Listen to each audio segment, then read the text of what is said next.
একটা সময় ছিল চারদিকে নিস্তব্ধ, কিন্তু সেই নীরবতায় লুকিয়ে ছিল হাজারো আর্তনাদ। 2020 সাল বাংলাদেশে প্রথম করোনা ধরা পড়ে। কেউ বুঝতেই পারেনি এই ভাইরাস এক সময় ঘরে ঘরে মৃত্যুর সংবাদ নিয়ে আসবে। রাস্তায় মানুষ নেই, দোকানপাট বন্ধ, লাশ রাখার জায়গা নেই। আমরা দেখেছি সেটা। কেউ মাকে হারিয়েছে, কেউ বাবাকে, কেউ বা প্রিয়জনকে। অনেকেই শেষ বিদায়টাও জানাতে পারেনি। মনে আছে সেই সময়ের কথা? আমরা কি সত্যিই সেটা ভুলে গেছি?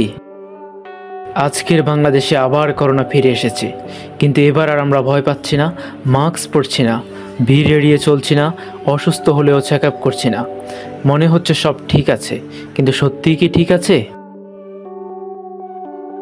শুধু গত 24 ঘন্টায় 36 জন আক্রান্ত এবং মাত্র একদিনে 5 জনের মৃত্যু।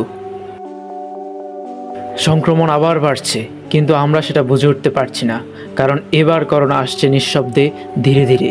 উপসর্গ হালকা, কিন্তু ছড়িয়ে পড়ছে দ্রুত।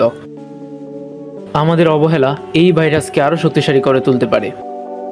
আমরা যদি এখনই সাবধান না হই, তাহলে সেই ভয়াবহ সময় আবার ফিরে আসবে। হাসপাতালে জায়গা থাকবে না, অক্সিজেন থাকবে না, প্রিয়জনকে বাঁচানোর সুযোগ থাকবে না। করোনাকে অবহেলা নয়, এটা চলে যায়নি, এটা শুধু অপেক্ষা করছে সঠিক সময়ের, সঠিক সুযোগের। আপনার অবহেলা হয়তো কারো মৃত্যু ডেকে আনতে পারে। তাই এখনই সচেতন হন, মাস্ক পরুন, জনসমাগম এড়িয়ে চলুন, উপসর্গ থাকলে পরীক্ষা করুন, ভ্যাকসিন নিন, স্বাস্থ্যবিধি মেনে চলুন।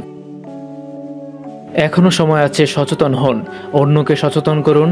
ভুলে গেলে সর্বনাশ, আবার শুরু হলে হয়তো শেষটা আগের চেয়েও ভয়ঙ্কর হতে পারে।